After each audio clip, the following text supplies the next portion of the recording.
정치인과 무기 판매상, 이 두 존재에게는 묘한 공통점이 하나 있습니다. 무엇일까요? 요즘 K방산에 대한 희소식이 들려옵니다. 외국 여러 나라들이 우리나라 무기를 사기 시작한 것입니다.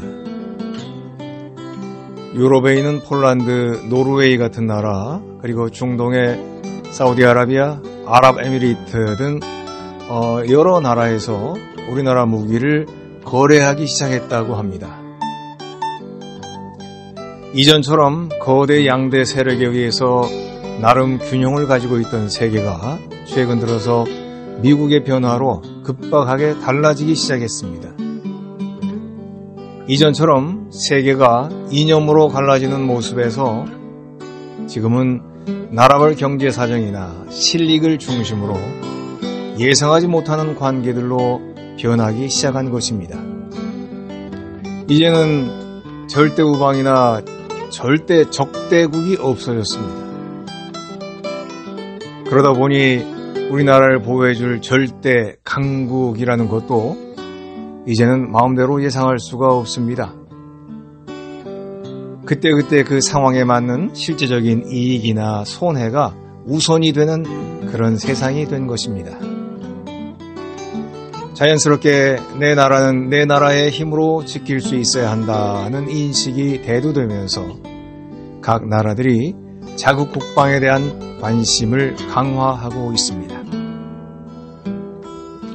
오랫동안 남과 북이 대치되는 종전이 아닌 정전 상황 속에 있는 우리나라는 오랫동안 우리를 지키고자 국방비에 수많은 돈을 지출해야 했습니다.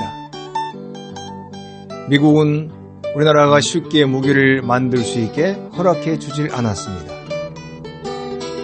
가끔 제한적인 무기에 몇 개에 한해서 우리가 자체로 생산할 수 있는 기술 제휴를 해준 적은 있으나 그건 마저 제약이 많아 우리 마음대로 하지 못하기도 했습니다. 그런 우여곡절을 딛고 끊임없는 노력 속에서 우리나라는 몇 가지 무기들을 우리 힘으로 만들고 팔 수도 있게 되었는데 그것이 이제 빛을 발하기 시작한 것입니다. 더구나 뉴스를 들어보니 한국산 무기가 성능도 좋은 편이고 무엇보다 가격이 다른 나라 무기보다 훨씬 저렴해서 또한 인기라고 합니다. 우리 자신을 지키고자 시작한 K방산인데 그것이 한편으로는 국가의 수입을 올려주는 효자 종목이 되는 것입니다. 더구나 탱크나 비행기는 가격이 얼마나 비쌉니까? 다른 품목에 비해 상대가 안 되는 가격입니다.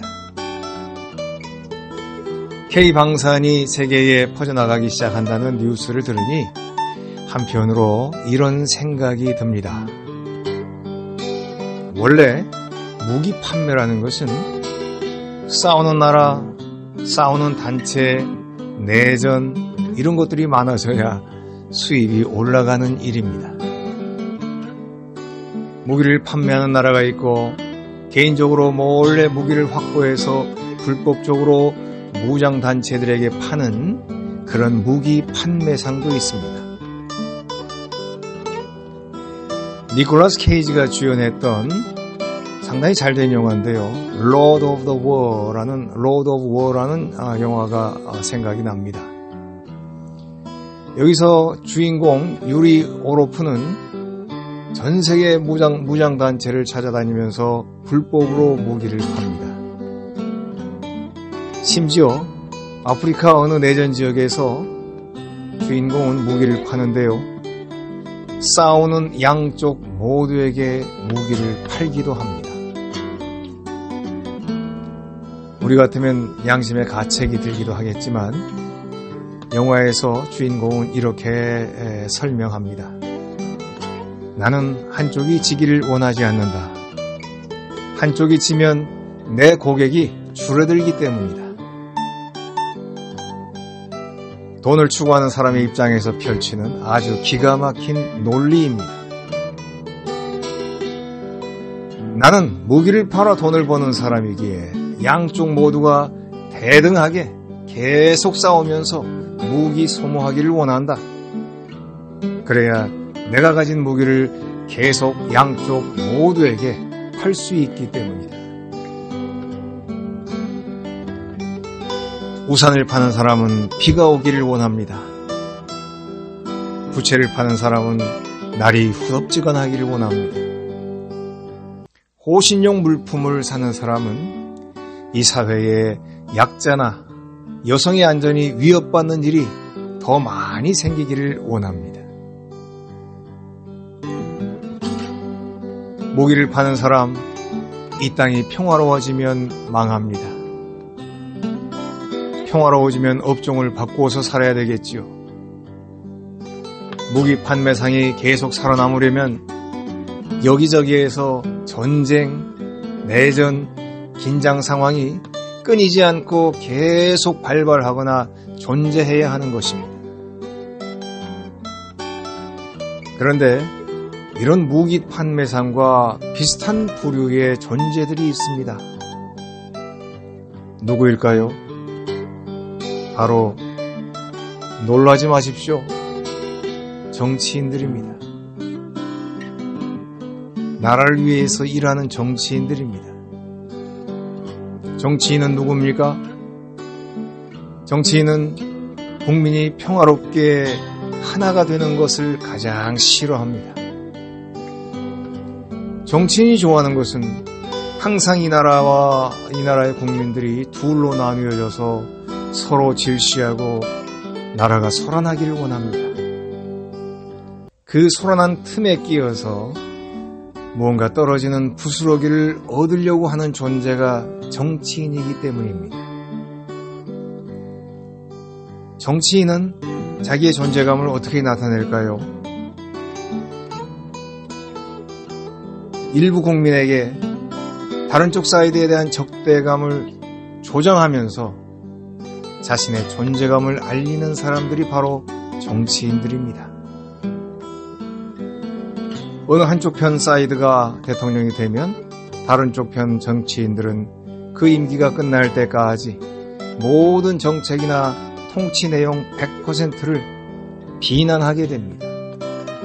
계속 이 땅에서 반복되는 일이고 다른 나라도 별반 다르지 않지요. 만약에 정말로 누군가 엄청나게 훌륭한 지도자가 나온다고 할지라도 그 지도자를 통해서 국가나 국민이 하나가 되고 이 나라와 사회가 잘 되는 때가 생긴다 해도 반드시 정치인 중 절반은 그것을 싫어할 것입니다. 어느 쪽이든 정치인은 모두 똑같다고 보면 됩니다. 얼마나 복잡하겠습니까? 이 문제에 대한 해법은 없는 것이죠. 영원히 지속될 거니까. 그래도 조금이라도 줄일 수 있다면 두 가지를 생각하지 않을까 이렇게 생각해 봅니다. 첫째로는 정말 정치하는 사람, 정치와 관련된 사람, 그 일을 하면서 밥을 먹는 사람, 그분들 외에는 전체 국민이 결코 파당에 얽매이지 않는 것입니다. 파당에 얽매이면 시야가 어두워집니다. 두루두루 넓게 보질 못하고 제한적인 것들만 눈에 들어옵니다. 감정 중심으로만 변하게 되죠. 둘째, 전체 국민이 다 함께 똑똑해져서 파당과 관계없이 각각의 경우마다 그 상황에 대한 어느 정도 그래도 정확하지 못해도 어느 정도 그래도 나름 의미 있는 판단을 할 수 있어야 되는 것입니다.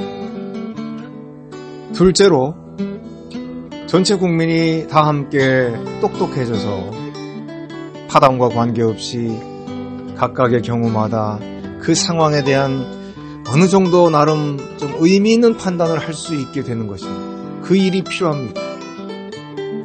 사실 정치인은 똑똑한 국민을 가장 무서워합니다. 정치인은 조금 우매해서 부화 뇌동 막 여기저기 쏠리는 국민들을 제일 좋아하죠.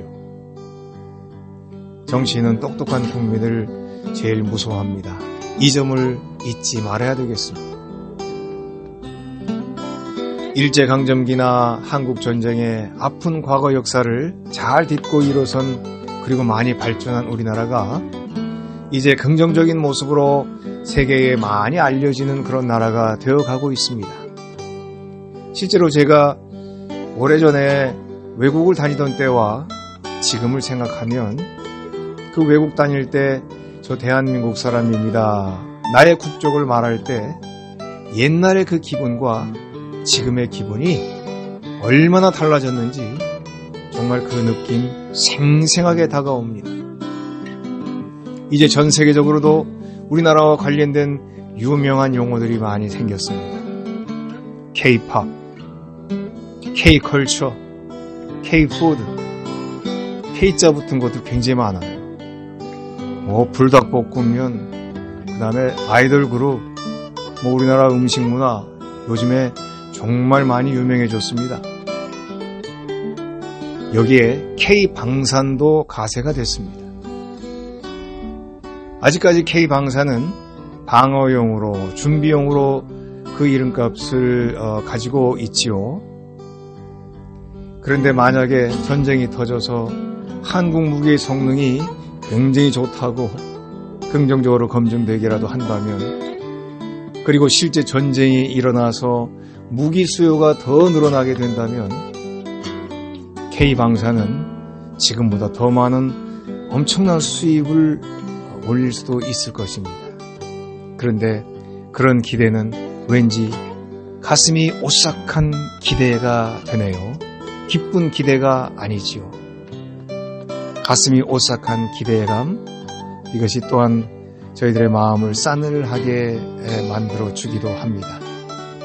앞으로 K방산은 그냥 준비용으로, 방어용으로만 계속 잘 팔렸으면 좋겠습니다.